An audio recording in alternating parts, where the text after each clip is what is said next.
அத்தியாயம் 406. அழைப்பை ஏற்று ஈஸ்வர். தீபக் சார், நந்தினி டெஸ்ட் போன இடத்தில் சம்திங் ராங். அங்க எவனோ வேலையை காட்டியிருக்காங்க. நந்தினி சீரியஸா இருக்காங்க. தீபக்கிற்கு ஒரு மாதிரி இருந்தது. தயங்கிக் கொண்டே சார். அவன் குரலில் இருந்த தயக்கத்தை கண்ட ஈஸ்வர், சொல்லு, எதுவும் பிரச்சனையா? தீபக், ஆமாங்க சார் என்று நடந்ததை சொல்லி முடிக்கும் போது ஈஸ்வருக்கு வந்த கோபத்திற்கு அளவே இல்லை. எதிரிகள் மீது இல்லை, தன் மகளின் மீது, எளியவர்கள் மீது படித்து படித்து ஒரு விஷயம் சொன்னது. நாம் வாலண்டியராக போய் எதிரிகளிடம் மாட்டிக்கொள்ளக்கூடாது. எதிரிக்கு வலை விரித்து அவர்களை ஒட்டுமொத்தமாக முடிக்கணும் என்று. ஆனால் இன்று தான் எதையும் யோசித்து விடக்கூடாது என்று எளிதாக காயை நகர்த்திய விஜயை நினைத்து கோபம். ஈஸ்வரின் ஒரு ஃபோன் காலில் முகம் எல்லாம் மாறுவதை கண்ட ஆதி வேகமாய் ஒரு வாட்டர் பாட்டில் எடுத்து வந்து கொடுத்து, தண்ணியை குடி. அவன் குடித்து கொண்டே தீபக்கிடம், எல்லாரின் வண்டியோ எங்கே இருக்கு? சார், பசங்க வண்டியெல்லாம் தீரன் முதல் கொண்டு உங்க குலதெய்வம் கோவிலில் தாண்டி கொஞ்ச தூரத்தில் நட்டநடு காட்டில் இருக்கு.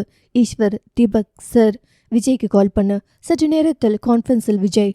விஜய், நான் ஈஸ்வர் பேசுறேன். சொல்லுங்க சார், காலையில இருந்து எப்படா உங்க கால் வரும்னு நொடிக்கு நொடி காத்துட்டு இருந்தேன். விஜய், விளையாடாத. அது எப்படிங்க சார், நீங்க மட்டும் கருமத்தம் பட்டியல் அப்படி விளையாண்டீங்க? நான் ஏதாச்சும் உங்களை கேட்டேனா? ஈஸ்வர் ஒரு நிமிடம் தன் நிதானத்தை கடைபிடித்து, விஜய், என்னோட பசங்க எல்லாம் அங்கே இருக்காங்க. நான் தான் கடத்தினேன்னு ஒரு ப்ரூஃப் காட்டுங்க மிஸ்டர் ஈஸ்வர். உங்களுக்கு மட்டும்தான் சத்தம் இல்லாமல் ஒரு இடத்த தரமட்டமாக்க முடியுமா என்ன? நீங்க நினச்சிக்கிறீங்க இந்த உலகத்திலேயே நம்மளை அடிச்சுக்க ஆள் இல்லைன்னு. உங்களுக்கு அப்பனும் பிறப்பான்னு ஏன் சார் தெரியாம போயிடுச்சு? உனக்கு என்ன வேணும் விஜய்? நான் தானே. உங்களை வச்சு நான் என்னங்க சார் பண்ண போறேன்? எனக்கு உங்க உயிர் தான் வேணும். அது ஆல்ரெடி என்கிட்ட தான் இருக்கு என்றவன் சத்தமாக சிரிக்க ஈஸ்வருக்கு விஷயம் புரிய, அந்த பக்கம், அதி, நீ சீக்கிரம் அஞ்சுவுக்கு கூப்பிடு. அவள் ஃபோன் சுவிட்ச் ஆஃப் செய்யப்பட்டிருந்தது.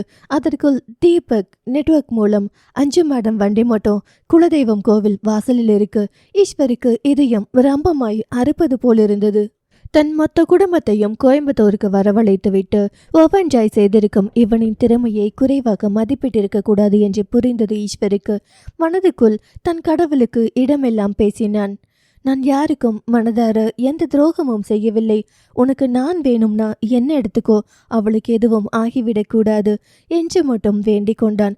அப்படி ஒரு நிமிடம் தன்னை சமன்படுத்தி கொண்டிருக்க மீண்டும் விஜயிடமிருந்து ஃபோன். என்ன சார், நம்ம ஆட்டோ சும்மா அதிருதுல்ல? நம்ம யார்கிட்ட மோதுறோம்னு கொஞ்சம் எதிராளிகளை நீங்க தெரிஞ்சு வச்சிருக்கலாம். எங்க அப்பா மாதிரியே நானும் லூசு மாதிரி இருப்பேன்னு நீங்க நினைச்சா அது உங்களோட தப்பு. எனக்கு என்னடா உங்ககிட்ட போய் போட்டி போட்டு எங்க அப்பா செத்து போயிட்டாரே அப்படின்னு நினைச்சு எனக்கு இப்ப வெக்கக்கேடா இருக்கு.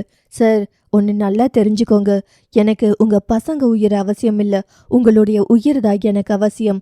ஏன்னா உயிருக்கு உயிரான உங்களை இழந்தாதான் உயிரானவங்க இழப்பின் வழி தெரியும். அதை நீங்க கண்டிப்பா அனுபவிப்பீங்க என்று சொன்னவன் அழைப்பை துண்டித்து விட்டான். உண்மையாகவே இப்பொழுது ஹார்ட் அட்டாக் வருவதற்கான அத்தனை அறிகுறியும் ஈஸ்வரின் உடம்புக்குள் வந்தது. ஈஸ்வருக்கு தான் நொடிக்கு நொடி உடம்பெல்லாம் குண்டூசி பின்னால் குத்துவது போல் வலி. ஒரு நொடி உலகம் இருட்டானது. காரன் கதவை இறுக்கி பிடித்து கொண்டிருந்த ஈஸ்வரின் கண்களுக்குள் அஞ்சு வந்து போனால் பயம் எட்டி பார்த்தது. எல்லோரும் ஒரே இடத்தில் இருந்தால் கூட ஒருவரை ஒருவர் எப்படியாவது காப்பாற்றுவார்கள், தான் வரும் வரை போராடுவார்கள் என்று அறிந்த ஈஸ்வருக்கு இப்போது தன் மனைவி மட்டும் அங்கே இல்லை என்னும் போதுதான் முதலாக ஒரு பயம். இனிமேல் அவளை பார்க்க மாட்டோமா என்ற பயம். வேகமாய் மருத்துவமனைக்குள் ஓடிப்போய் தன் பாடி ப்ரெஷர் எல்லாம் செக் பண்ணி அதற்கு ஒரு இன்ஜெக்ஷனும் போட்டுவிட்டு நின்றவன் மனதிற்குள் சொல்லிக்கொண்டது, அவளை எப்படியாவது காப்பாற்றி விடணும். ஈஸ்வர், அதற்கு நீ வேணும், உன்னை நீ சரி பண்ணிக்கோ, உனக்கு ஒன்றுமில்லை என்று தனக்கு தானே தட்டி கொண்டான். தன்னவளை காப்பாற்றாமல் தன் உயிர் போய்விடக்கூடாது என்ற பயத்தில் வந்த வழி அது. நொடியில் தன்னை நிதானப்படுத்தி சமன்படுத்தி பிரஷர் எல்லாம் ஒரு 5 நிமிடம் ஆற்றிவிட்டு அமர்ந்திருந்த ஈஸ்வரனை கண்டதும் அதிக்கு பயம் உண்டானது. பயந்து போன அதியம்மா தம்பியின் கைப்பிடித்து, நீ ஓகே? நான் ஓகே தான். எனக்கு திருப்பூரில் முக்கியமான வேலை இருக்கு. இங்கே நந்தினிக்கான ட்ரீட்மெண்ட்டுக்கு ஆள் அனுப்பியிருக்கேன். நீ மேனேஜ் பண்ணிப்பியா? அதெல்லாம் பண்ணிப்பேன். என்னாச்சு அங்கே ஊரில்? இதை விட பிரச்சனை என்னாச்சு? நிலவன் முகிலனை தவிர மிச்சம் எல்லாரும் விஜய் கண்ட்ரோலில் இருக்காங்க. அதி, ஏண்டா பிள்ளைங்க சொல்லாமல் போச்சு? அவங்களுக்காக நீ ஒவ்வொன்றையும் பார்த்து பார்த்து பண்ணினியே.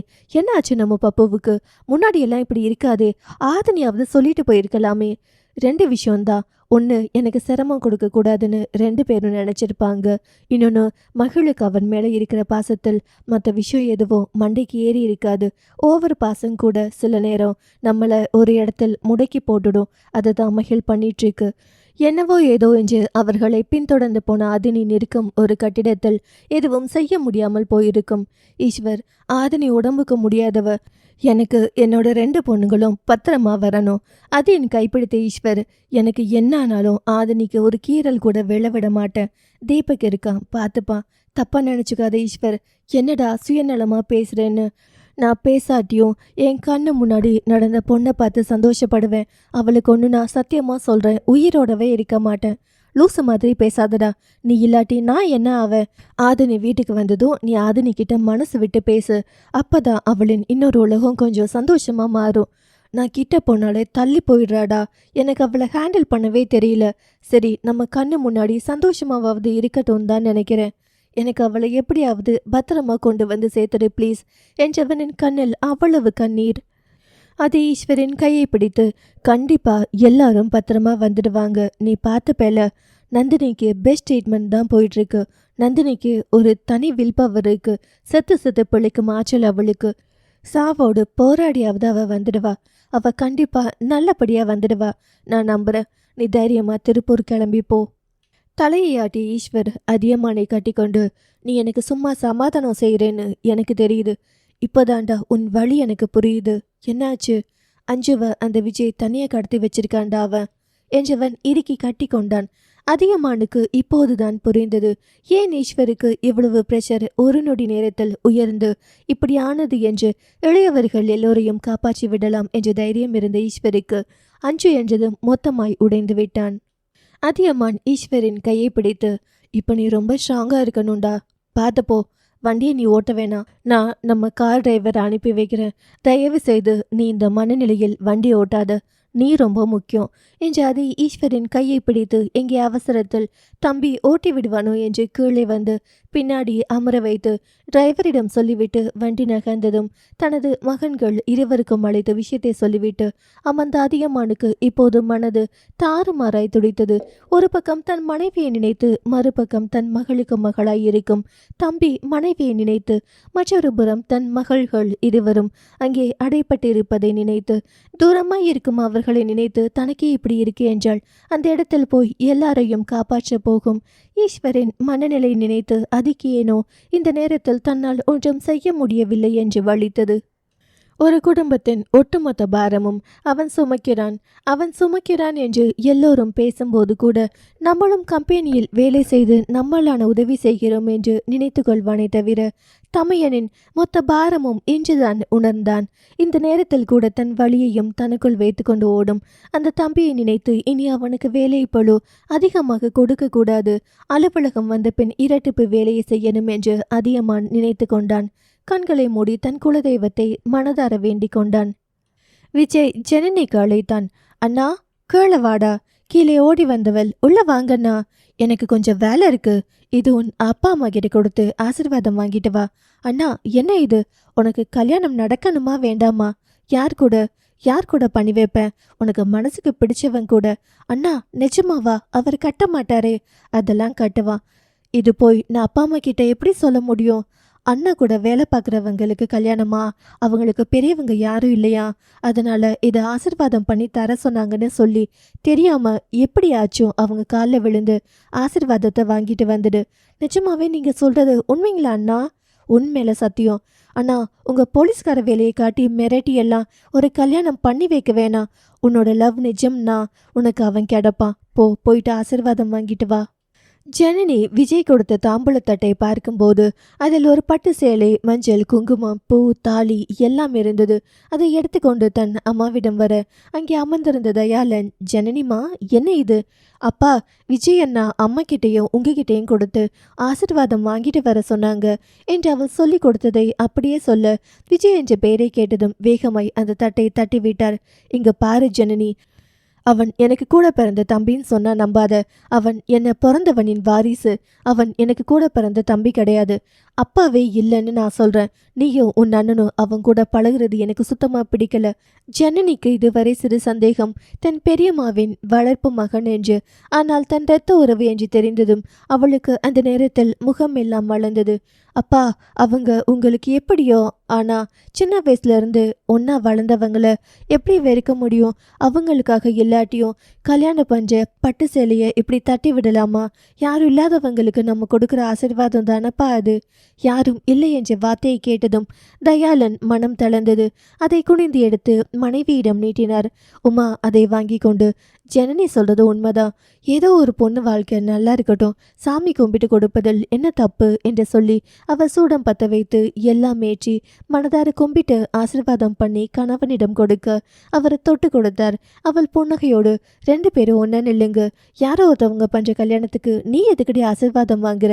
அண்ணாவுக்கு தனியா போக கஷ்டமா இருக்காம், ஏன் கையால கொண்டு வந்து கொடுக்க சொன்னார். நான் தனமா கொண்டு போய் கொடுக்க போறேன், அதுக்கு தான் என்று சொல்லிவிட்டு அதை வாங்கி கொண்டு மிகவும் சந்தோஷமாக கீழே வந்தாள். கீழே வந்தவள் வேகமாய் விஜயை இறுக்கி கட்டி கொண்டாள். என்ன, கல்யாணம் பண்ணி வைக்க போறேன் சந்தோஷமா? அதெல்லாம் இல்ல, உங்க முகத்தை பார்க்கும்போது என் அப்பாவோட சாயல் தெரியுதுன்னு நினைச்சேன். இப்பதான் தெரியும் நீங்க என் சித்தப்பான்னு. விஜய்க்கு அவளின் அரவணைப்பு ஏதோ சொல்ல முடியாத சந்தோஷத்தை தந்தது. இதுவரை அண்ணா என்றாலும் அர்ஜுனிடம் காட்டும் உறவு முறையை அவள் காட்டியதில்லை. ஆனால் அவள் என் ரத்தம் என்று தெரிந்த பின் உண்மையாகவே அவள் அன்பை காட்டினாள். அது விஜய்க்கு மிகவும் பிடித்திருந்தது. சலனம் 407. அந்த குடோனுக்குள் மின்விசிறி ஓசை மட்டுமே கேட்டது. இடைவேளையின்றி பறக்கும் மின்விசிறியின் கீழ் 4வரையும் கட்டியபடி நின்றிருந்தார்கள் ஞானவேலின் ஆட்கள். மகிழை ஒருவன் கையை கட்டப்போக முகுந்தன், ஏய் அவளை டச் பண்ணாத, அவள் எனக்கானவள். ஞானவேல், அவளை கட்டி வைக்காத, அவள் ஏன் வீட்டு மருமக. அந்த நேரம் போன் வர ஞானவேல் கோபமாக தன் கைபேசியில் யாரோடு பேசிக்கொண்டு, டேய் அந்த ஈஸ்வரனை யோசிக்க விடக்கூடாது, யோசிக்க மட்டும் விடவே விடக்கூடாது. நாம தான் நந்தினிக்கு இவ்வளவு செய்தோம்னு இந்நேரம் அந்த ஈஸ்வருக்கு தெரிஞ்சிருக்கும்.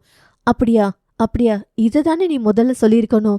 சந்தோஷம்டா, ஈஸ்வருக்கு ப்ரெஷர் எகிரி ஊசியெல்லாம் போட்டிருக்கா. அவனையெல்லாம் குழிக்குள் போட்டு புதைச்சாலும் அவங்க வீட்டு ஆட்களுக்கு ஒன்றுனா இவ்வளோ பெரிய குழிக்குள் புதைச்சி வச்சாலும் மீண்டு எழுந்து வந்துடுவான். அப்போதுதான் மகிழுக்கு மட்டுமல்ல எல்லோருக்கும் ஒன்று புரிந்தது.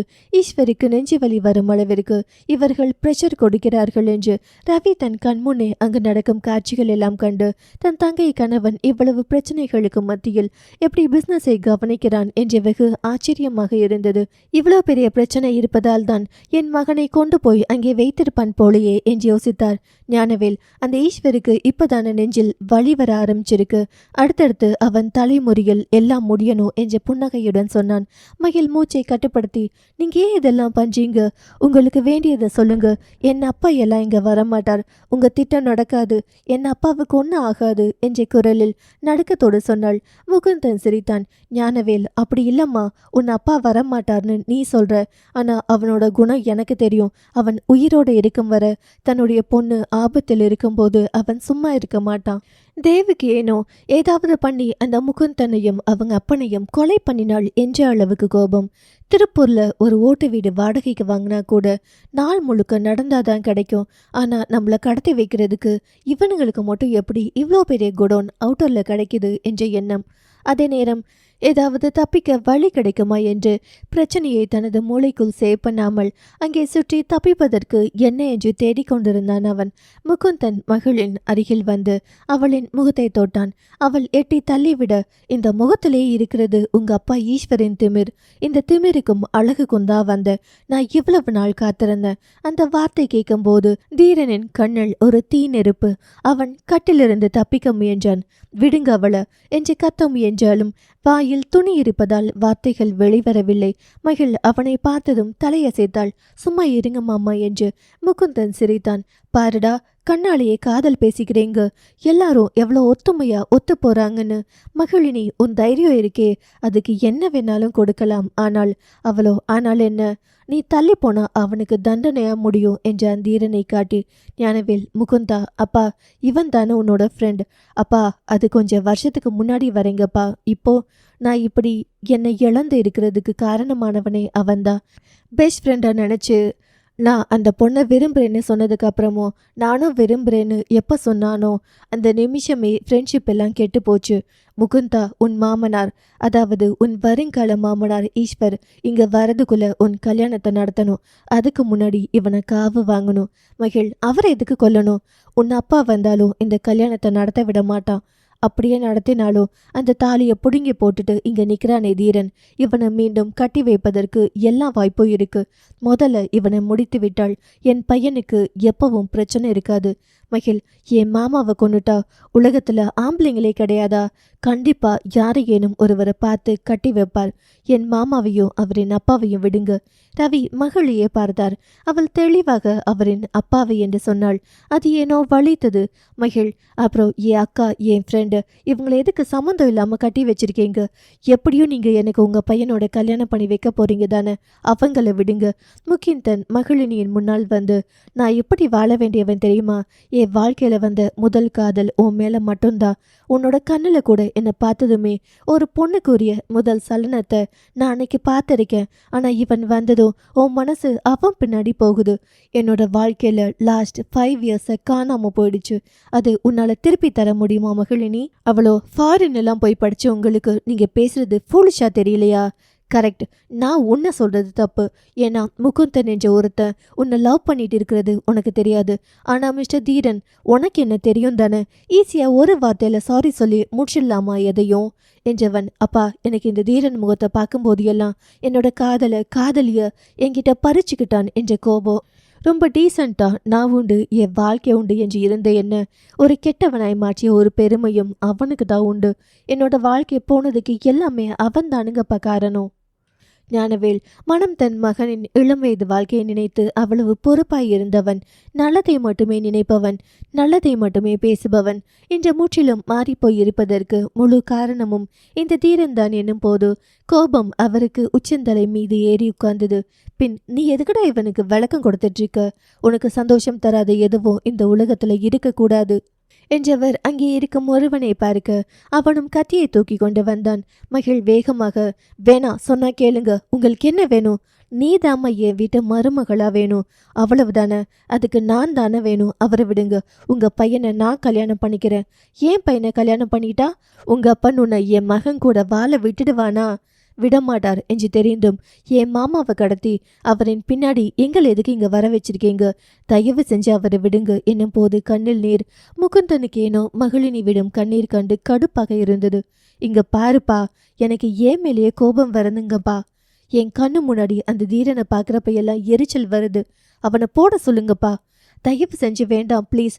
அவருக்கு உடம்பெல்லாம் காயும். இப்போதான் எவ்வளவோ பிரச்சனை வந்து தப்பிச்சு வந்திருக்கார். ப்ளீஸ். ரவிக்கும் தீரனுக்கும் அவளின் கண்ணீர் கண்டு இதயம் வலித்தது. தேவ், மகிழ அள வைக்கிறவனை சும்மாவே விடக்கூடாது என்று நினைத்தான். ஆதினிக்கு ஒரு மாதிரி கஷ்டமாக இருந்தது. அவருக்காய் தன் வாழ்க்கையை பணயம் வைக்கும் அளவுக்கு அவள் இறங்கி செல்லும் போது என்னோ உள்ளுக்குள் ஒரு குற்ற உணர்வு. இந்த மாதிரி நம்ம ஏன் எதுவும் இவருக்காக செய்யல? ஒருவேளை இதுதான் காதலோ? முகுந்தன், அப்பா, இந்த பொண்ணு அவனுக்காக இவ்வளவு வழுது. அந்த பொண்ணை போய் எனக்கு கட்டி வைக்க பார்க்குறீங்க? டேய், கல்யாணத்துக்கு முன்னாடி பல பேருக்கு காதல் என்பது யார் மேலேயாச்சும் வரதான் செய்யும். கல்யாணத்துக்கு அப்புறம் வாழற வாழ்க்கை தான் உண்மையான வாழ்க்கை. இந்த பொண்ணை தான் நீ கட்டிக்கணும். ஆதினி தன் வாயில் இருக்கும் துணியையும் தலையையும் மாட்டி அவள் பேசுறதுக்கு சொல்றதுக்காகவும் அவள் போராட ஞானவேல் அந்த பொண்ணு என்னவோ சொல்ல நினைக்குது. அது வாயில் இருக்கிற துணியை எடு. அவளோ துணி எடுத்தது மூச்சு விட்டு, நான் உங்க பையனை கல்யாணம் பண்ணிக்கிறேன், அவளை விட்டுடுங்க, எங்க மாமாவை விட்டுடுங்க. தீரனும் மகிழும் ஒரு சேர ஆதினியை திரும்பி பார்த்தார்கள். ஆதினியா இது என்று. ஞானவேல், எதுக்குமா உன்னை கல்யாணம் பண்ணி என் பையன் சாவறதுக்கா? உன் ஜாதகத்துல தோஷம் இருக்குன்னு எனக்கு தெரியும். மகிழ் பொண்ணை கல்யாணம் பண்ணி அவனுக்கு பிடிச்ச பெண்ணோட கல்யாணம் பண்ணி அந்த வாழ்க்கையில் அவன் வாழணும் என்றவன் அவள் வாயை கட்டுங்க. அவர்களும் கட்டி வைத்தார்கள். அதற்குள் ஒருவன் கத்தியை தீரனிடம் குத்தப்போவதை அறிந்த மகிழினி வேகமாய் ஓடிப்போய் அவன் முன்னாடி நின்று கையெடுத்து முகுந்தனை பார்த்து கும்பிட்டு கொண்டு, தயவு செஞ்சு நான் சொல்றதை கேளுங்க. நான் உங்களை கல்யாணம் பண்ணிக்கிறேன். ஆனா அவரை ஏன் சாகடிக்க அலையுறீங்க அவர் வயிற்றிலேயே ஏகப்பட்ட பிரச்சனை இருக்கு என்று அவனை நெருங்க விடாதவாறு அவள் கையெடுத்து கும்பிட்டு கெஞ்சி கொண்டிருக்க தனக்காய் ஒருத்தி புழுவாய் துடிப்பதை நினைத்து அவன் ஒரு பக்கம் கண்ணீர் விட்டு கொண்டிருக்க ரவி தன் தங்கை மகளையே பார்த்து கொண்டிருந்தான். குற்ற உணர்வு என்றால் அப்படி ஒரு குற்ற உணர்வு. இந்த பெண்ணை ஏன் வேண்டாம் என்று சொல்லி மனதால் காயப்படுத்தி இருக்கிறோம். இவள் அப்பனின் மீது இருந்த கோபத்தை எல்லாம் சின்ன பெண்ணிடம் காட்டிவிட்டோமே என்று ஏனோ தன் மேலே தனக்கு கோபம் வருவதை தடுக்க முடியவில்லை அவருக்கு. 6 உயிர் மகனை கொலை பண்ணுவதற்கு கண்ணெதிரே ஆட்கள் துடித்து கொண்டிருக்கும் போது கூட கத்தி கூட அழ முடியாத நிலை கண்டு ரவிக்கு வலித்தது. கூடவே இவன் ஒருவனுக்காக ஒவ்வொருத்தராய் வந்து மாட்டிக்கொள்ளும் அவர்கள் நிலையை நினைத்து கஷ்டமாகி போனது. ஞானவேல், கல்யாணத்துக்கு அப்புறம் நீ அவனை நினைக்க மாட்டேன்னு என்ன மன்னிச்சியும்? அவர் என் அக்காவை தான் கல்யாணம் பண்ணிக்க போறாரு. அவரை நினைச்சு நான் என்ன பண்ண போறேன்? ஞானவேல், இது என்ன புது டைலாக்கா இருக்கு? தீரனும் மாதனியும் அவளையே பார்க்க அதை விட ஷாக்கால் தேவ் நின்றிருந்தான். மகள், என் அக்காவை தான் அவர் கட்டிக்க போறார். அவங்க 2 பேருக்கு தான் கல்யாணம் நடக்க போகுது. அவரை விடுங்க. அப்படியாம்மா, நீ சொல்றது உண்மையா? ஆனா அன்னைக்கு நான் உன் வீட்டுக்கு வரப்போ நடந்த நிகழ்வே வேறு. அவன் உன்னை பொண்ணு கேட்டுதானே அவன் வந்தான் என்று குரல் வந்த திசையில் திரும்பி பார்த்தபோது அங்கே விஜய் நின்றிருந்தான். சலனம் 408. யார் குரல் என்று மகிழ் திரும்பி பார்க்க அங்கே விஜய். இந்த எல்லா பிரச்சனைக்கும் மூல காரணம் இவனா என்பது போல் அவள் பார்த்து கொண்டே நிற்க ஞானவேல், வாங்க விஜய். அவன் தலையாட்டி கொண்டே உள்ளே வந்தவன் மகளினியை பார்த்தான். விஜய் அங்கே வந்து ஒரு நாற்காலியில் அமர்ந்தான். அந்த நேரம் அங்கு லேண்ட்லைன் ஒலிக்க விஜய் வேகமாய் அருகில் இருக்கும் ஒரு அறைக்குள் வந்தவன். வெளியில் கேமராவில் தெரியும் காட்சியை கண்டு அங்கே ஈஸ்வர் வண்டி சடன் பிரேக் போட்டு நிறுத்தப்பட்டது. எதிரே தண்ணி வண்டிக்காரன், ஹே கண்ணை எங்க வச்சுட்டு ஓட்டுற என்று கத்திக்கொண்டே பின்னாடியே தீபக் வந்தான். அவனும் சாரி சார், மன்னிச்சிடுங்க. ஈஸ்வர் தலையாட்ட அவனும் வண்டியை ஓட்டி கொண்டு போய்விட்டான். ஈஸ்வர் தீபக்கிடம், இங்கதான் வண்டி நிற்குது, மகிழ் காரும் ஆதினி காரும் இருக்கு. தீபக், சார் இந்த பக்கம் புது பாதை போச்சுக்கு கூலிங் ஸ்டோரேஜ் குடோன் மாதிரி ஒரு பில்டிங் இருக்கு. ஈஸ்வர் தன் பேண்ட் பாக்கெட்டுக்குள் ரிவால்வரை வைத்து கொண்டு, பசங்கள்லாம் அந்த குடோனுக்குள்ள இருக்காங்க. ஈஸ்வர், தீபக் சார், குடோன் வெளியே இருந்து பார்க்கும்போது ஒரு பாதையும் இல்லாத மாதிரி இருக்கு. எனக்கு தெரிஞ்சு பாதை எங்கன்னு தேடி போய் தான் உள்ள மாட்டி இருக்கணும்னு நினைக்கிறேன். சார், அப்போ யாராச்சும் ஒருத்தவங்க போய் தானே ஆகணும். உள்ள போறதுக்கு முன்னாடி நம்ம டீம் அலர்ட் பண்ணட்டுங்களா சார்? எனக்கு தெரிஞ்சு கடத்தியவன் ஞானவேலா இருந்தா மகிழா அவன் பையனுக்கு கல்யாணம் பண்ணி வைக்க முயற்சியை தான் பண்ணி கொண்டிருப்பான். பாப்பா அவனை சமாளிக்கும். கூட எல்லாரும் இருக்காங்க. இப்போ உள்ள போறதுக்கு நம்ம மாற்றி ஏற்பாடு தான் பண்ணணும். ஆனால் அஞ்சு என்றவனின் குரலில் ஒரு வழி. அந்த நேரம் புது எண்ணிலிருந்து, அதுவும் லேண்ட்லைன் நம்பரிலிருந்து கால். என்ன ஈஸ்வரன் சார், வெளியே நின்றுட்டு உள்ள வருவதற்கு வழி தெரியாம தேடிட்டு இருக்கீங்க போல. விஜய் என்றான் ஈஸ்வர் பல்லை கடித்து. சார், நான் சத்தியம் பண்ணி சொல்கிறேன், உங்கள் பொண்ணு உயிருக்கு ஒரு சேதாரமும் வராது. ஆனால் உங்கள் உயிருக்கு கண்டிப்பாக சேதாரம் வரும். நீங்கள் இங்கே நின்று டைம் வேஸ்ட் பண்ணினா உங்கள் உயிரை இழந்துடுவீங்க. அப்புறம் உங்களுக்கு மட்டும் ஒரு உண்மை சொல்லட்டுமா சார்? உங்கள் உயிர் இந்த ஊரையே சுற்றிட்டு இருக்கு.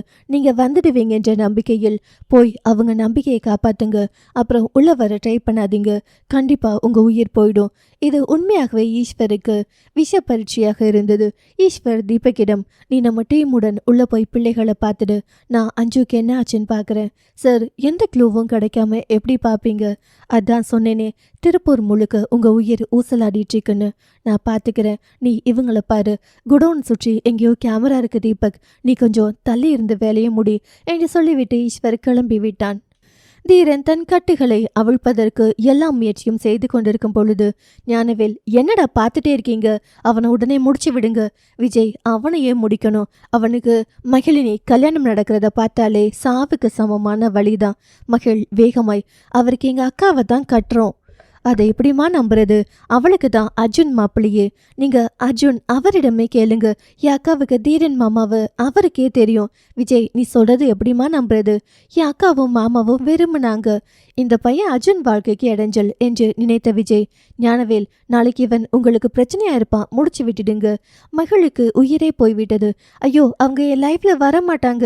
என் வீட்லயே பேசி முடிவு பண்ணிட்டோம். தீரன் மாமாவுக்கும் ஆதனிக்கும் தான் கல்யாணம் பண்றோம். அவங்க வாழ்க்கையை வாழ விடுங்க. நான் நீங்க என்ன சொன்னாலும் கேட்குறேன். ஞானவேல், இது எப்படிம்மா நம்புறது? அவங்க 2 பேருக்கும் கல்யாண பேச்சு பேசியிருந்தா நீ சொல்றத நம்பலாம். ஞானவேல், இப்ப என்ன கல்யாணமா பண்ணி வைக்க முடியும்? பெண் அவள் கண்களை மூடி ஒரு நிமிடம் யோசிக்கும் போது தன் கைகளில் வந்த தாலி ஞாபகம் வந்தது. வேகமாய் அதை எடுத்து காட்டி, ஆதனிக்கு ஜாதகத்தில் தோஷம் இருக்குன்னு எங்க குலதெய்வம் கோவிலில் சாமி கும்பிட்டு வந்த தாலி இது. விஜய் வேகமாய், நீ சொல்றது உண்மனா? இதை அவன் கையில் கொடுத்து அந்த பொண்ணு கழுத்தில் கட்ட சொல்லு. ஆதனிக்கும் தீரனுக்கும் ஒரே நேரத்தில் அதிர்ச்சி. அதேபோல் ரவிக்கும் தேவிக்கும். தேவ் மனது பாரமாய் போனது. அவனுக்கு தான் நேசித்தவளுக்கு திருமணம், அது ஒரு பக்கம் வலித்தது. இன்னொரு பக்கம் தன் 6 இருத்த ஒளி. ஐயோ, இவளுக்கு எவ்வளவு பெரிய வலி இது என்று மகிழுக்கு அவன் உயிரை காப்பாற்றும் பொருட்டு மட்டும் அங்கே இல்லை. ஏனோ தன் அக்காவின் வாழ்க்கையில் தான் என்றுமே ஒரு பாரத்தை உண்டு பண்ணிவிடக்கூடாது என்று ஏற்கனவே அப்பாவின் முன்னெடுத்த முடிவு அது. மகிழ் அந்த தாலியை கொண்டு போய் தீரன் முன்னாடி கொண்டு போக விஜய் அதை வாங்கி கொண்டே, மகிழ், ஒருவேளை நீ சொல்றது பொய்யனா? இல்ல, நான் பொய்யெல்லாம் சொல்லலைங்க, இதுதான் சத்தியம். என் குடும்பத்தை தாண்டி நான் எதையும் எப்பவும் யோசிக்க மாட்டேன். அந்த வார்த்தையில் எல்லோரும் அவளையே பார்க்க தீரன் வலியோடு அவளையே பார்த்தான். விஜய்க்கு ஒன்றுதான், அர்ஜுனின் லைஃபில் பின்னாளில் எந்த பிரச்சனையும் இருக்கக்கூடாது. இந்த சூழ்நிலையை எப்படியாவது தனக்கு சாதகமாய் பயன்படுத்தி கொள்ள வேண்டும் என்று யோசித்தான். பின் இப்ப மட்டும் தீரன் இந்த கயிற்றை அவள் கழுத்தில் கட்டாவிட்டால் இங்க போக போறது அவனின் அப்பாவின் உயிரும் உன் அக்காவின் உயிரும் தான். நானெல்லாம் விளையாட்டுக்கு பேசுற ஆளே இல்லம்மா, இது அவன் தான் முடிவு பண்ணணும் என்றவன் தீரனின் கையை கழட்டிவிட்டு தாலியை கையில் கொடுத்து, உண்மையாவே அந்த பொண்ணு சொல்றது நிஜம்னா அந்த பொண்ணு கழுத்தில் இதை கட்டு. தீரன் கழட்டி விட்டதும் அந்த தாலியை பிடுங்கி கொண்டு மகிழினியின் அருகே போக கால் வைக்க விஜய் மகிழை தன் பின் நிறுத்தி அவன் கையை பிடித்து இழுத்து கொண்டு போய் ஆதினியின் அருகே நிறுத்தினான். கூடவே ரவியின் கழுத்தில் கத்தியை வைக்க சொன்னான். இப்போது அவனுக்கு வேறு வழியே இல்லை. ஆதினியின் கைகளும் கட்டப்படவில்லை, வாயிலிருந்து துணியும் எடுக்கப்படவில்லை. அவள் தலை மட்டும் மறுத்து தலையாட்டி வேண்டாம் என்று மட்டும் சொன்னது. விஜய், இன்னும் 2 செகண்ட் தான் நான் வெயிட் பண்ணுவேன். நீ தாலியை கட்டல, உங்க அப்பாவுக்கு நீ நாளைக்கு காலையில கொல்லி வைக்கணும். அன்றைக்கு போன்ற ஒரு கொடூர சூழ்நிலையை வாழ்நாளில் யாரும் சந்திக்க முடியாது. அப்படி ஒரு சூழ்நிலை மனதிற்கு பிடித்தவளின் கையால் எடுத்து கொடுக்கும் தாலி யாரின் கௌரவம் காக்கப்பட வேண்டுமோ அவரின் கழுத்தில் கட்டி எவள் ஒருத்தியை மனதால் கூட நெருங்க முடியாதோ அவள் தான் மனைவி. அவன் இதயம் துடிக்கும் அளவுக்கு வழியை இந்த நேரத்தில் யாரும் அனுபவித்திருக்க முடியாது. இயலாத நிலையில் ஒரு வாழ்க்கை. தீரன் கை நடுங்கியபடி அந்த தாலியை பிடித்து கொண்டே நின்றான். அவன் முகத்தில் ஒரு கசப்பான வழி, அது இயலாமையின் வழி. ஒரு ஆண்மகன் அவன் கைகள் கட்டப்பட்ட நிலையில் செயல்படும் திருமணம் அது. ஒரு விதமான உயிரியை வெறுக்கும் நிலையில் அவனுக்கே உள்ளுக்குள் புரியாத ஒரு வழி. அதைவிட ஆதனின் கண்கள் நிறைய வார்த்து கொண்டு யாரையாவது கொலை பண்ணிவிடும் வெறியோடு அங்கு நின்றிருந்தாள். அங்கே அவன் சம்மதமும் கேட்கப்படவில்லை, அவள் சம்மதமும் கேட்கப்படவில்லை. யாரோ ஒருவரின் இயக்கத்தின் பேரில் அந்த தாலி ஆதினின் கழுத்தில் ஏறி முடிந்தது. ஏனோ அந்த நிகழ்வை கண்டதும் விஜய்க்கு சொல்ல முடியாத சந்தோஷம். அங்கே மகளினிக்கு நடக்கவிருக்கும் திருமணத்திற்கு வைத்திருக்கும் அரிசி பூ எல்லாம் எடுத்து வந்து ரவியின் கையில் கொடுத்த மகிழ் தேவின் கையில் கொஞ்சம் கொடுத்துவிட்டு இருவரின் தலையிலும் மகிழ் தூவ விஜயும் எடுத்து வந்து அவர்கள் மேல் போட்டு விட்டான். ரவிக்கும் தேவுக்குமே மகிழ் செயல் ஆச்சரியம்தான் ஊட்டியது. இது ஒன்றும் சட்டப்படி திருமணம் இல்லை என்றாலும் மகிழ் இதை மனதார அங்கீகரித்து தனது குலதெய்வத்தின் தாலி என்பதால் அவர்களுக்கு அர்ச்சனை தூவும் போது ரவியும் தேவுமே தூவினார்கள். மகளினி கண்ணிலிருந்து வடியும் கண்ணீருக்கான பதில் தான் தெரியவில்லை. ஆனாலும் அந்த பற்களை கடித்து அந்த கண்ணீரை அடக்கி கொண்டு ஆதினியை பார்க்கும்போது ஆதினிக்கேனோ நேற்று பேசாமல் இருந்திருக்கலாமோ என்றே தோன்றியது. எதையோ பேசி இப்போ எதுவோ நடந்துவிட்டது என்று இருந்தது. அவள் கண்ணிலும் அழுகை. இப்படி ஒரு திருமணத்தை அவள் ஏற்றுக்கெல்லாம் பேசவில்லை. மனதில் இருப்பதை எல்லாம் கொட்டி தீர்த்து விடணும் என்ற கோபத்தில் பேசியது. காதல் இல்லாதவன் கூட வாழணும் என்று யோசிக்கவில்லை. ஆனால் காதல் என்று சொல்லி காணாமல் போனவரிடம் தன் மனதை தன் நிலையை காட்ட ஒரு வாய்ப்பு கிடைக்கும் போது அதை விட்டுவிடக் கூடாது என்று மனதின் ஆழத்தில் தேக்கி வைத்திருந்த அத்தனை கோபம், வெறுப்பு, காதல் என்று எல்லாவற்றையும் கொட்டி தீர்ப்பதற்கான வடிகால் என்று யோசித்து பேசிய விஷயம் இன்று அது வேறொன்றாகி முடிந்திருப்பதை நினைத்து அழுகை அவளுக்கு. அந்த தாலி கழுத்தில் ஏறிய காட்சிக்கு பிறகு அங்கே இருந்த மகிழ், தேவ், ஆதினி, தீரனின் சுவாசமும் நின்றது போல இருந்தது. இது நானா செய்தது என்ற கேள்வி அவன் மூளைக்குள் கேட்டுக்கொண்டே இருந்தது. ஆதனி வெளியிலிருந்து கண்ணீர் சொட்டியதும் அவள் உதடுகள் சொல்லியழ ஆறுதல் தேடியது. ஆனால் சொல்ல வார்த்தை கிடைக்கவில்லை. மௌனமாகவே அவளின் உயிர் கத்தினது. அவள் மனதிலேயே தீரனிடம் 10,000 கேள்விகள். இது நிஜமா நடந்தது? நீங்களா இதை செய்தது? அவள் கண்களில் இருந்த அந்த கண்ணீரை பார்க்க முடியாமல் மகிழ் தலையை திருப்பிக் கொண்டாள். அவளுக்கே தன் மூச்சு அடைந்தது போல இருந்தது. ஐயோ, ஏன் எனக்கு இப்படி வலிக்குது? அப்பா, எனக்கு உங்களை பார்க்கணும் போல இருக்கு என்று உள்ளுக்குள் முணுமுணுத்தாள். ஐயோ, இது நடந்தால் எல்லாம் சரியாகும் என்று பார்த்தால் இன்னும் வலிக்குதே என்று உள்ளுக்குள் முணுமுணுத்தாள். ஞானவேலிலிருந்து, விஜய் போது, இதுக்கு மேல அவனுக்கு உயிர் பயம் எல்லாம் வேண்டாம், அவன் உயிரையும் விட்டுடு என்றார். என் மகன் கல்யாணம் நடக்கணும். விஜய் ரவி கழுத்தில் இருந்த அந்த கத்தியை நிம்மதியாய் கீழே வைத்தான். அவன் முகத்தில் ஒரு வெற்றி புன்னகை. ஆனால் அந்த புன்னகை ஒரு கொடூர நிழலை கொண்டது. அவன் மெதுவாய் மகிழ் பக்கம் திரும்பி, இப்போ ஓகே தானே? இனிமே உன் மாமனுக்கு எதுவும் ஆகாது என்றான். மின்விசிறியின் ஒளி மட்டும் அந்த இடத்தை நிரப்பியது. காலடி சத்தங்களும் மெல்ல மெல்ல தூரமானது. தீரன் தன்னையே வெறுத்தான். ஒரு முடிவை சரியாக எடுக்க முடியாமல் ஒவ்வொருவரின் உயிரை கொன்று ஒரு திருமணத்தை நடத்தி வைத்திருக்கும் விஜயின் மீது ஆத்திரம் வந்தது. ஆதனிக்கு சுவாசிக்கிற ஒவ்வொரு நொடியும் வேதனை. தீரனுக்கு வாழ்க்கையே பிடிக்கவில்லை. அவனுக்கு தர்ம சங்கடமாயிருந்தது. ஆதனின் கண்ணில் அந்த நிமிடத்தில் காதலும் இல்லை, நம்பிக்கையும் இல்லை. சரியென்றாலும் தவறென்றாலும் அவனிடமிருந்து விலக வேண்டும் என்பது மட்டும் தெரிந்தது. மகள் தன்னுடைய கண்ணீரை அடக்கி தன் அக்காவை கட்டியிருந்த கயிறுகளை அவிழ்த்தாள். ஆதனியின் கை இன்னும் நடுங்கிக் கொண்டே இருந்தது. தீரனின் முகத்தை நோக்கி ஒரு நிமிடம் பார்த்தவள் அதிலிருந்து முகத்தை திருப்பி நடந்து சென்றாள். அந்த நடை அவளுக்கே குற்ற உணர்வாய் இருந்தது. காரணம் மகிழ் என்னும் ஒரு பெண்ணின் தோல்வி, ஒரு உயிரின் வலி, ஒரு காதலின் சிதைவு. ஆதினி ஒரு நிமிஷம் தேவ் அழைத்தான். அவள் திரும்பவில்லை. அவளின் கண்ணீர் பதிலாய் வழிந்தது. ரவியும் தேவுமான அந்த காட்சியை பார்க்க முடியாமல் நின்றனர். தேவ் கண்ணில் தீரனை பார்த்தவுடன் ஒரே வாக்கியம், அண்ணா, யாரை தேய்ச்சுவது என்று தெரியவில்லை. உங்களை நீங்க தேய்ச்சிக்கிறது ரொம்ப நல்லது. யாரு கேட்டு நீ நடக்கிற என்ற ஒரு அதட்டல் குரலில் ஆதினிக்கு மீண்டும் பழைய மாதிரியே அவர்களை எல்லாம் கட்டி போட. விஜய், எதுக்கு அவங்களையெல்லாம் கட்டி போடணும்? முகுந்தன், என் கல்யாணம் நடக்கணும் என்றால் அவங்க உயிரெல்லாம் என் கையில் இருக்கணும் என்று சொன்ன முகுந்தனுக்கு அப்போதுதான் அந்த யோசனை வந்தது. வேகமாய், அப்பா, எனக்கு உடனே கல்யாணம் பண்றதுக்கு ஏற்பாடு பண்ணுங்க. மகளினிக்கு பிடிக்குதோ பிடிக்கலையோ, ஒரு நிமிஷமாவது நான் அனுபவித்த வேதனையை தீரன் அனுபவிக்கணும். அவன் கண்ணில் வலியை நான் பார்க்கணும். மற்றவரின் பொருளை எடுக்கும்போது ஒரு வலி உண்டாகும் இல்லையா? அவனுக்கும் அந்த வலி வரணும். அவன் தீரனை பற்றி பேசும்போது ஆதனிக்கு வலித்தது. அப்போதுதான் தன் பக்கம் இருக்கும் பிழையும் புரிந்தது. தானும் தன் ஆத்திரம் தீரும் மட்டும் இப்படி திட்டி தீர்க்கும் பொழுது எதிரே இருப்பவர்கள் மனநிலையும் இப்படிதான் இருக்கும் என்று. முகுந்தன், நான் மகிழ் கழுத்தில் தாலி கற்றதை பார்த்துட்டு இந்த தீரன் அப்புறம்தான் சாகணும். விஜய் தம்பி, அவனை கொலை பண்ணி நீ என்ன பண்ண போற? ஆல்ரெடி அவன் செத்ததுக்கு சமம்தான். பிடிச்ச வாழ்க்கையை இழக்கும்போது அதை விட தண்டனை எல்லாம் இனி அவன் வாழ்க்கையில் கிடைக்காது. முகுந்தன் வேகமாய் தீரன் வாயில் இருக்கும் துணியை எடுத்துவிட்டு, என்னமோ சொல்லணும்னு துடிக்கிறீங்க, என்ன சொல்ல போற? தீரனோ, எனக்கு சாவு பற்றியெல்லாம் பிரச்சனை இல்லை. ஆனா அவளுக்கு ஒன்றுனா நான் உங்களை சும்மா விட மாட்டேன். முகுந்தன், அப்பா, நான் சொல்லலை. இவனுக்கு அவன் மேலே அவ்வளவு லவ்வுன்னு செத்த பின்னாடி என்ன பேயாவா வருவ?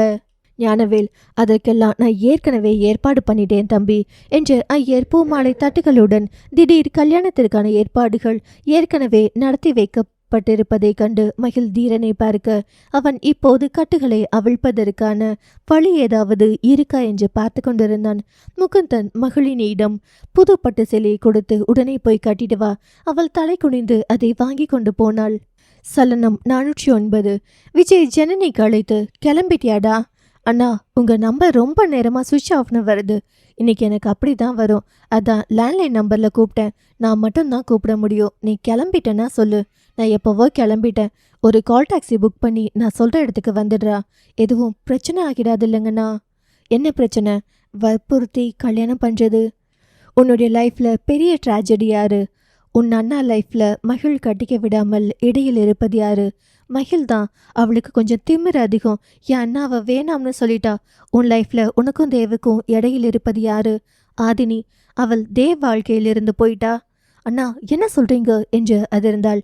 ஆமாம்மா, உன்னோட லைஃப்க்கும் உன் அண்ணன் லைஃப்க்கும் இடையில் நின்ற ஒரே பொண்ணுதான் ஆதினி. அவளை சிம்பிளா முடிச்சு விட்டுட்டேன். ஐயோ, அவளை கொன்னுட்டீங்களா? என்ன பண்ணி வச்சிருக்கீங்க நீங்க என்று அவள் பதற. சேச்சா, அப்படியெல்லாம் இல்லை. அவளுக்கு அவளின் அத்தை பையன் கூட கல்யாணம் முடிஞ்சது. அவங்க அத்தை பையனா தீரன் சீனியர். அவன் சீனியரா? அவர் நம்ம ஸ்கூல்ல தான் நான் படிச்சார். ஹோ, அவன்தான். அவளை மிரட்டி கல்யாணம் பண்ணி வச்சிங்களா? ஐயோ அண்ணா, நீங்க மிரட்டி கல்யாணம் பண்ணிட்டா மட்டும் அந்த வாழ்க்கை நிலைச்சிடுமா? அவங்க 2 பேரும் ஏற்கனவே விரும்பினவங்க தாம்மா. விரும்பினவங்க ஏன் விலக போறாங்க? பிடிக்காம தானே விலகி இருப்பாங்க. இந்த காலத்துல கட்டின புருஷனையே பிடிக்கலனா டைவர்ஸ் பண்ணிட்டு வேற கல்யாணம் பண்ணிக்கிற லைஃப் ஸ்டைலில் வாழ்ந்துட்டு இருக்கும்போது நீங்க அந்த பொண்ணை இப்படி கட்டாயப்படுத்தி கல்யாணம் பண்ணி வச்சா அந்த லைஃப் நிலைக்குமா? அது அவங்க பாடு ஜனனி. அதை பத்தி எனக்கு கவலை இல்லை. அவங்க வாழ்றாங்க இல்லை என்னமோ பண்ணிட்டு போறாங்க. என்னோட ஆயுள் காலம் எவ்வளவு நேரம்னே எனக்கு சொல்ல முடியாது. ஏனுங்க நான் இப்படி பேசுறீங்க? எப்போ வேணாலும் அந்த ஈஸ்வர் கையால் எனக்கு என்ன வேணும்னாலும் ஆகலாம்.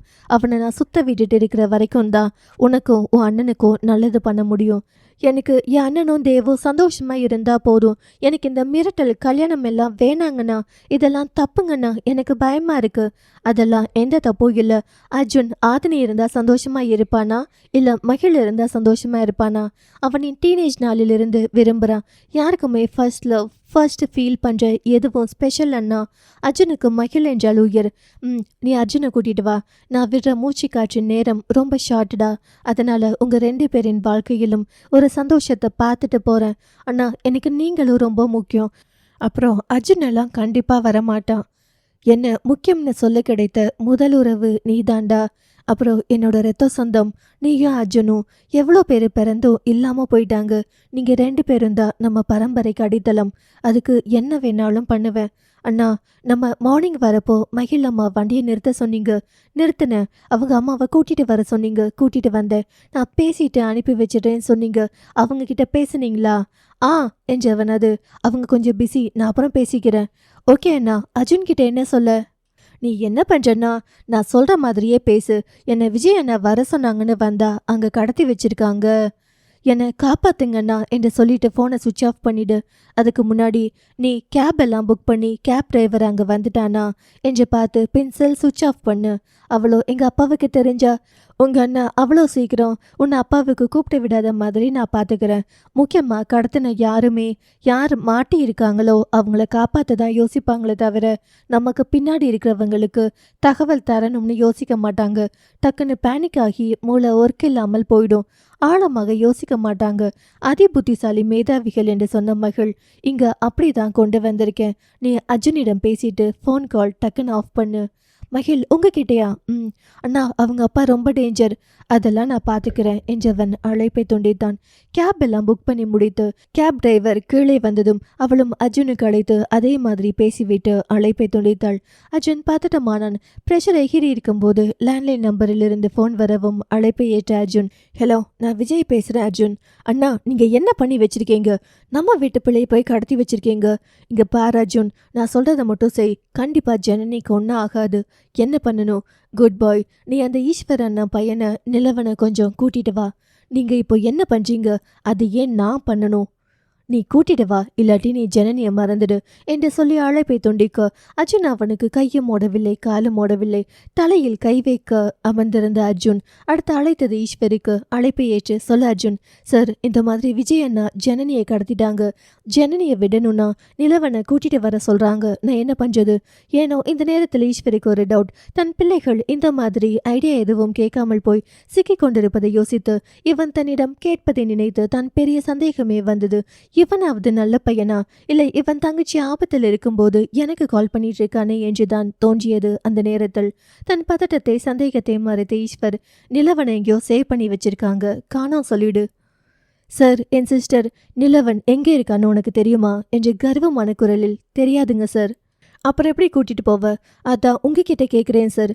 விஜய் உன்றதான் அர்ஜுன், உங்களை ஒன்றும் பண்ண மாட்டான். அவன்கிட்டே சொல்லு, நிலவன் ஃபோன் பிக் பண்ணல, அவனை காணோம், நான் மட்டும் வரேன்னு சொல்லு.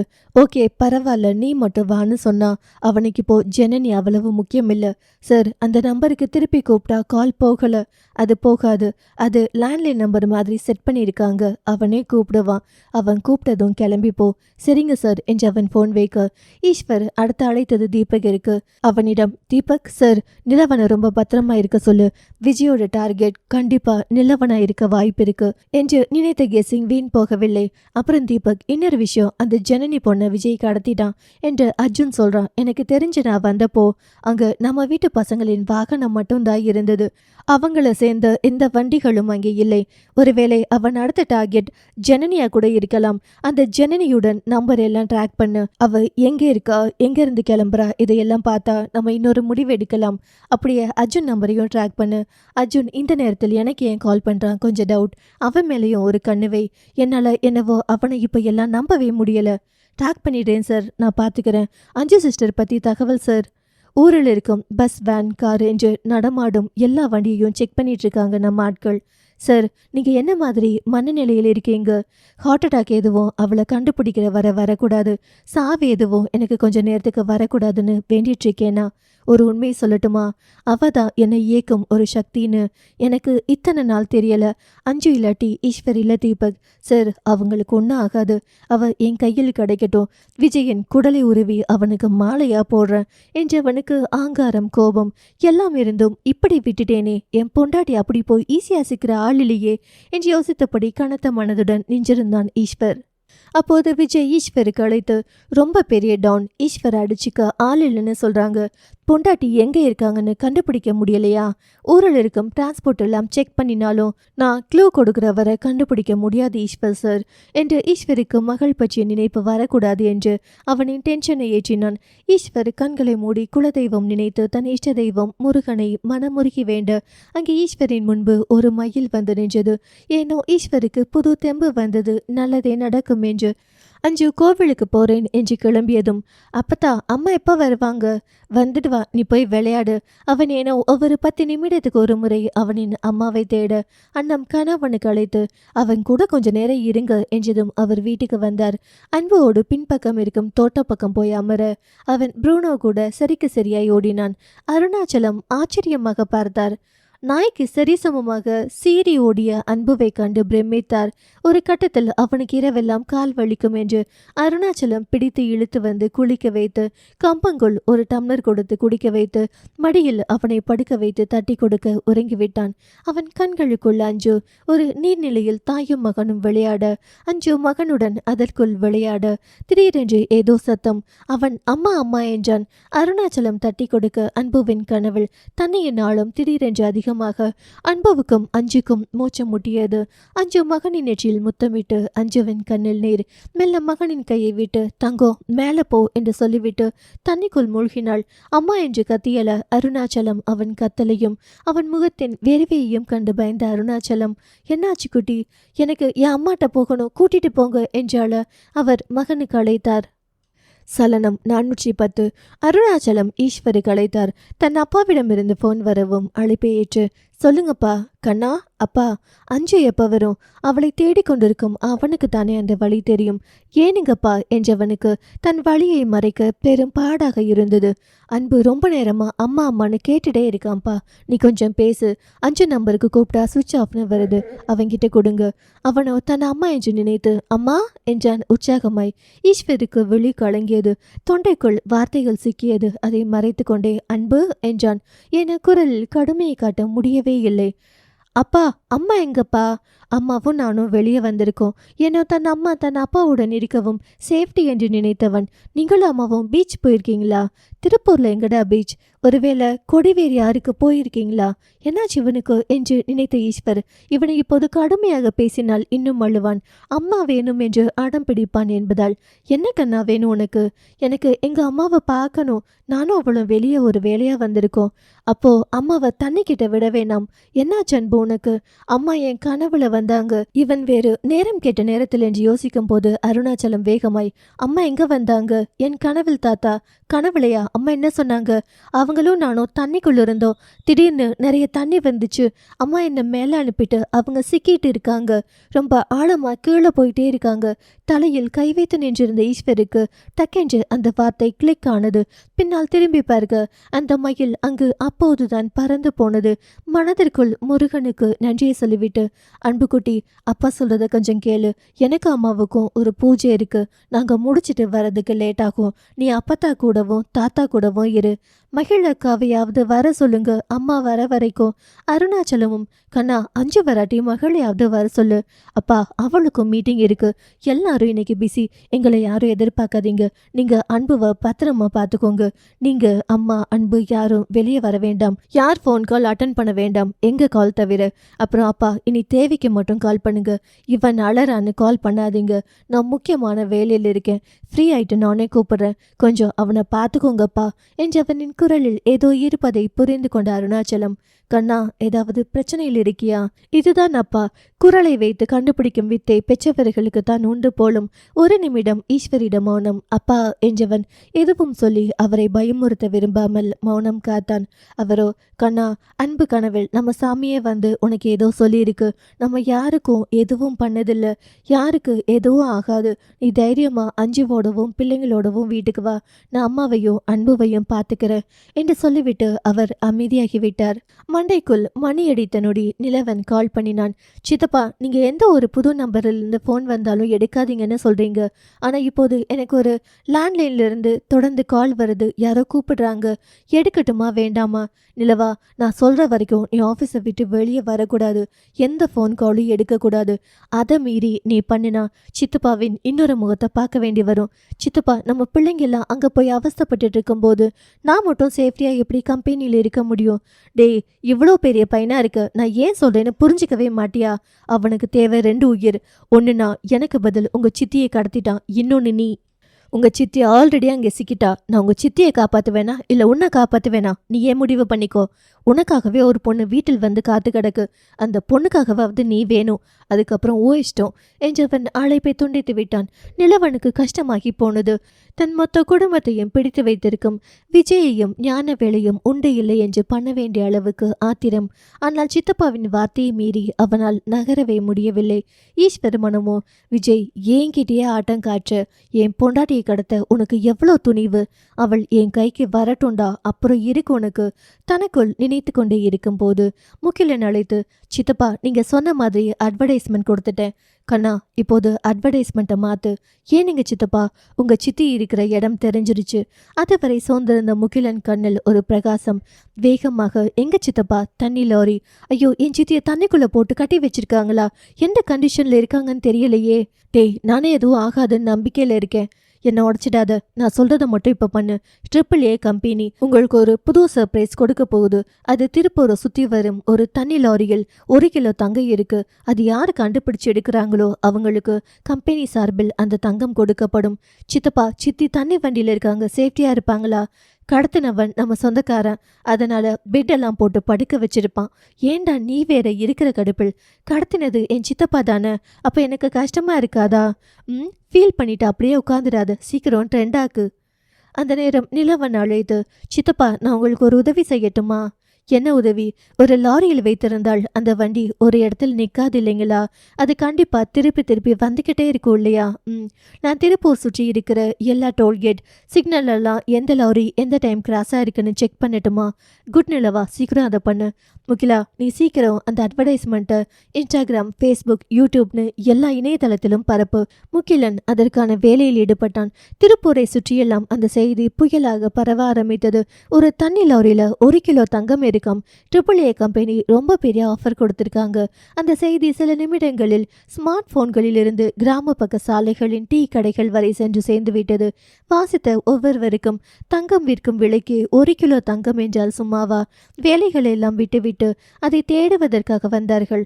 அந்த தங்கம் எந்த லாரியில் கிடைக்குமோ என்ற பதட்டம்.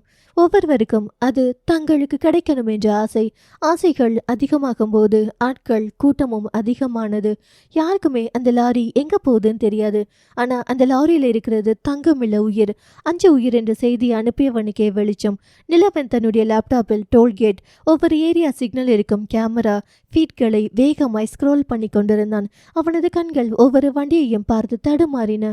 திருப்பூர் வடக்கு டோல்கேட், நம்பர் TN39BQ என்ற எண். எங்கே கிராஸ் பண்ணுன்னு காட்டு என்று அவன் தன்னிடமே முணுமுணுத்தான். அந்த வண்டியின் பின்னால் வேல் வாட்டர் சப்ளை அது 2-3 டோல்கேட்டில் சுற்றி கொண்டிருப்பதை கண்டதும் ஒருவேளை தெரியவில்லை. இது இந்த வண்டியாக இருக்குமோ என்று அந்த வண்டியை ஃபோக்கஸ் பண்ண அதில் ஒன்றும் தெளிவாக தெரியவில்லை. சித்தப்பா என்று ஈஸ்வருக்கு கால் போட்டான். சொல்லு நிலவா, அந்த வண்டி பாஸ் ஆயிருச்சு. திருப்பூர் வடக்கு சிக்னல்ல நம்ம வீட்டிலிருந்து ஒரு 10 நிமிஷத்துல இப்போதான் கிராஸ் ஆகுது. டிரைவர் முகம் ஏதாவது தெரிஞ்சதாடா? ஒரு ஷார்ட் ஃபீல்டு பையன். டிரைவர் முகம் சரியா கேமரால தெரியல, ஆனா தலையில் மஃப்ளர் கட்டி இருக்கான். மஃப்ளரா என்று கண்களை மூடி யோசித்த ஈஸ்வருக்கு காலையில் பிள்ளைகளை தேடி போன போது ஒரு வண்டி தன்னை இடிக்க வருவது போல் வந்தது. அதுவும் தண்ணி லாரிதான். அந்த டிரைவர் தலையிலும் மஃப்ளர் கட்டியிருந்தான். ஒரு மாதிரி பக்கெஞ்சிருந்தது. மணி பார்த்தான். கிட்டத்தட்ட 3 மணி நேரம். கொஞ்சம் கொஞ்சமா தண்ணி இறங்கினாலும் அஞ்சுவின் நெஞ்சுக்குழி வரைக்கும் வந்திருக்குமே என்ற பயம். அவளுக்கு கொஞ்சம் ஆகாது, ஆக விட மாட்டேன் என்று தனக்குள் சொல்லிக் கொண்டான். இதே வேளையில் அருணாச்சலம் வீட்டில் அன்பு தன் அம்மாவை கனவில் பார்த்த காட்சியே வரைந்து கொண்டிருந்தான். அம்மா தண்ணியில விழுந்துட்டாங்க. அவன் சொல்லும் ஒவ்வொரு வார்த்தையும் அருணாச்சலத்தின் இதயத்துக்குள் முள் போல் குத்தியது. பேரனை இறுக்கி கட்டி கொண்டு படுத்திருந்தார். அவருக்குள்ளும் பயம். அண்ணம் என்ன ஆச்சு இன்னைக்கு? 5 ஃபோன் சுவிட்ச் ஆஃப். கோவில் குருக்கள் ஃபோன் சுவிட்ச் ஆஃப். அருணாச்சலம் மனைவியை பயப்படுத்த விரும்பாமல், மழை வரப்போதுமா, அதனால டவர் எதுவும் இல்லாம இருக்கலாம். ஒருவேளை கோவில் பக்கத்தில் மழை எதுவும் பெய்யலாம். அண்ணம் அந்த நேரம் பேரன் வரையும் படத்தை பார்த்துவிட்டு ஒரு பொண்ணு அங்கு கைகளை மேலே தூக்கி நிற்பது போல் இருப்பதை கண்டு, யாரு தண்ணிக்குள்ள இருக்கிற மாதிரி வரைகிற? அம்மா, என்னடா தண்ணிக்குள்ள 5 இருக்கிற மாதிரி வரைகிற? என் கனவில் இப்படிதான் அப்பத்தா வந்துச்சு. அவருக்கு ஏதோ மனது சரியில்லாமல் போக வேகமாக தன் வீட்டில் விளக்கேற்ற ஆரம்பித்தார். அர்ஜுன் நிலவனனுக்கு அழைத்து பார்த்து அவன் போன் எடுக்காமல் இருப்பதை கண்டதும் காத்திருக்கும் போது விஜய் அவனுக்கு அழைத்து, நீ வா, நிலவனை நான் பார்த்துக்கிறேன் என்று சொல்ல அவன் கிளம்பினான். நிலவன் லேப்டாப்பை மூடிவிட்டான். அவன் மனதில் சித்தப்பா சொன்ன அந்த வார்த்தை இன்னும் சுற்றி கொண்டிருந்தது. உன் சித்தி ஆல்ரெடி சிக்கிட்டா. நான் அவளை காப்பாற்றுவேனா இல்லை உன்னை காப்பாற்றுவேனா? அவன் நாற்காலியில் சாய்ந்து கண்களை மூடினான். அடுத்த வினாடி அவன் முடிவெடுத்தான். அவன் தன் காரின் சாவியை எடுத்து ஈஸ்வருக்கு வாட்ஸ்அப்பில் ஒரு வாய்ஸ் மெசேஜ் அனுப்பினான். சித்தப்பா, உங்க வார்த்தையை கேட்கணும்னு நினைச்சேன். ஆனா எனக்கு எங்க சித்தியை காப்பாற்றணும் என்று என் மனசு சொல்லுது. நான் போறேன். அந்த மஃப்ளர் போட்ட டிரைவரை உங்க முன்னாடி கொண்டு வந்து நிறுத்துறேன் என்று அவன் காரை ஸ்டார்ட் பண்ணி புறப்பட்டான். அந்த நேரம் வானம் முழுக்க கருமேகங்கள் அடைத்திருந்தன. அதே நேரத்தில் திருப்பூர் நெடுஞ்சாலையில் அந்த தண்ணி லாரி வேல் வாட்டர் சப்ளை மெதுவாக திசை மாற்றி பாலம் ஒன்றை அணுகி கொண்டிருந்தது. தனக்கு முன்னாடி எத்தனையோ வண்டி போனாலும் அங்கே கூட்டமாக இருந்த மக்கள் தண்ணீர் வண்டியை மட்டும் நிறுத்தி நிறுத்தி பார்த்து கொண்டிருப்பதை கண்டவன் வண்டியை வேறு பக்கம் திருப்பலாமா என்று பார்த்து கொண்டிருந்தான். மக்கள் முன்னாடி செல்லும் எல்லா தண்ணி வண்டியை நிறுத்தினார்கள். போல் மொய்த்தார்கள். டிரைவருக்கு பயம். தன்னை மிரட்டி இந்த வேலை செய்ய வைக்குமாறு வண்டியை ஒரு இடத்தில் கூட நிறுத்தக்கூடாது என்று சொல்லியிருந்ததால் இப்போது நிறுத்தினால் என்ன ஆகுமோ என்ற பயமே அவனை பயமுறுத்த அவன் அடுத்து என்ன செய்யலாம் என்று குழம்பி நிற்க அந்த வண்டியை சரியாக கவனித்து தன்னோட வண்டியை அவனுக்கு முன்னாடி நிறுத்தினான் நிலவன். ஆனால் அவனை இடித்து தள்ளிவிட்டு வண்டி பின்பக்கமாய் மங்களம் ரோட்டில் அந்த வண்டி கிளம்பி விட்டது. கீழே விழுந்த நிலவன் திரும்பி பார்க்க அங்கே ஈஸ்வர். சித்தப்பா என்று அவன் இருக்க அங்கே மார்பின் குறுக்கே கைகளை கட்டி ஈஸ்வர் நின்றிருந்தான். அவனுக்கு புரிந்தது, தன் வண்டியின் ஜிபிஎஸ் பொருத்தி இருப்பார், அதை ஃபாலோ பண்ணி வந்திருக்கிறார் என்று. சித்தப்பா, அந்த வண்டி தான் என்று கை காட்ட, அந்த வண்டியும் இல்லை, அந்த டிரைவரும் இல்லை, நீ வா. எப்படி தெரியும் உங்களுக்கு? எனக்கு அந்த டிரைவர் முகம் நல்லா ஞாபகம் இருக்கு. எல்லாம் கேமராவிலும் ரெக்கார்ட் ஆகிட்டே இருக்கு. நான் பார்த்தா கண்டுபிடிச்சிடுவேன். தயவு செய்து ஓம் பின்னாடி என்னை ஓட விடாது என்று அவனையும் இழுத்து கொண்டு போன ஈஸ்வர் அவனை வாகனத்தை ஓட்ட சொல்லிவிட்டு அமர்ந்து மடிக்கணினி மூலம் செக் பண்ணி கொண்டிருந்தான். மகிழ் தயாராகி வர அங்கு திருமண சடங்குகள். ஐயர் ஒரு பக்கம் மோது புது வேட்டி சட்டையுடன் முகுந்தன் வந்து அமர மேடையில் மகளை வந்து அமர சொன்னார் ஞானவேல். அந்த நேரம் லேண்ட்லைன் ஒழிக்க உள்ளவா என்ற குரல் கேட்டதும் அங்கே ஜனனி வந்தாள். சற்று நேரத்தில் அர்ஜுனும் அங்கே வந்தான். உள்ளே வந்த ஜனனி அங்கே கட்டி வைத்திருக்கும் தேவை பார்த்ததும் வேகமாய் போய் கட்டுகளை கழட்டி விட போக விஜய் அவளை தடுத்து நிறுத்தி, கொஞ்ச நேரம் அமைதியா இரு. அண்ணா தேவ், இவள் இங்கே எப்படி வந்தாள்? இவ்வளவு மேக்கப்பில் வந்திருக்கிறாள். இவன் கூட என்ன பண்றா? ஒருவேளை இவளுக்கும் கல்யாணமா? இவன் இவளோட அண்ணனா என்று தேவ் பார்த்து கொண்டிருந்தான். சற்று நேரத்தில் அங்கே அர்ஜுன் வர மகிழ் கூடவே அடைப்பட்ட எல்லோரும் நிமிர்ந்து பார்க்கும்போது அர்ஜுன் அனைவரையும் கண்டான். அவன் ஏன் எல்லோரையும் கட்டி வைத்திருக்கீங்க என்று கழட்டி விட போக விஜய் தடுத்து விட்டான். சொல்லப்போனால் விஜயின் 2 காவலர்கள் அர்ஜுன் அருகில் இருந்தார்கள். அவனை அசைய விடாமல் பார்த்து கொண்டே அவன் ஜனனியை பார்த்து, நீ அடைப்பட்டிருக்க என்று என்று சொல்ற, ஆனா உன்னை பார்த்தா அப்படி தெரியலையே. சாரிங்கண்ணா என்று அவள் தலை குனிந்து கொண்டு நின்றாள். அர்ஜுன் அங்கே மகிழினியை மனக்கோலத்தில் பார்த்துவிட்டு, அண்ணா என்ன நடக்குதுங்க? உனக்கும் அவளுக்கும் கல்யாணம் நடக்க போகுது இன்னும் கொஞ்ச நேரத்தில். அந்த வார்த்தையில் ஞானவேலும் முகுந்தனும் ஒருவரை ஒருவர் பார்த்து கொண்டே கர்ஜனையுடன் எழுந்து நின்றார்கள்.